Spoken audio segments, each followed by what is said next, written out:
विफाकी काबीना के इजलास में वजीर आजम ने DGISI के नोटिफिकेशन के मामले पर एतमाद में ले लिया है। जराये के मुताबिक वजीर आजम ने कहा है कि मामले को गलत रंग देने की कोशिश ना की जाए। वजीर आजम के मुताबिक वो एक पेज पर हैं, मामला खुश उसलूबी से जल्द हल हो जाएगा। विफाकी काबीना के इजलास में वजीर आजम ने DGISI के नोटिफिकेशन के मामले पर एतमाद में लिया है। जराये बता रहे हैं कि वजीर आजम ने कहा है कि मामले को गलत रंग देने की कोशिश ना की जाए। वजीर आजम के मुताबिक वो एक पेज पर हैं और मामला खुश उसलूबी से जल्द हल हो जाएगा। विफाकी काबीना का इजलास हुआ जिसमें वजीर आजम ने DGISI के नोटिफिकेशन के मामले पर एतमाद में लिया है। जराये का कहना है कि वजीर आजम ने कहा कि मामले को गलत रंग देने की कोशिश ना की जाए। इस पर बात करेंगे डॉन न्यूज के नुमाइंदे सनाउल्लाह से। सनाउल्लाह, बताइएगा मजीद इस हवाले से क्या ताजा तरीन अपडेट्स हैं?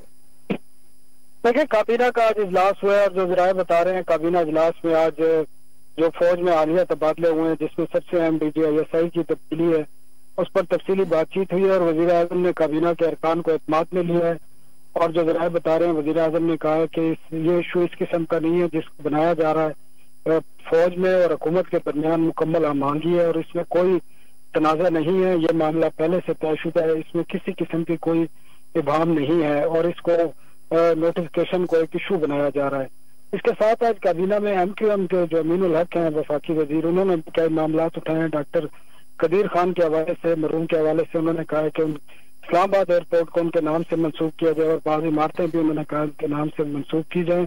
इसके साथ उन्होंने इंतखाबी इस्लाहात और दीगर मरदमशुमारी के जो मामला हैं उस पर MQM को एतमाद में न लेने का भी मामला उठाया और उन्होंने कहा कि MQM बड़ी इत्तेहादी जमात है और उसके साथ इस किस्म की ज्यादती की जा रही है।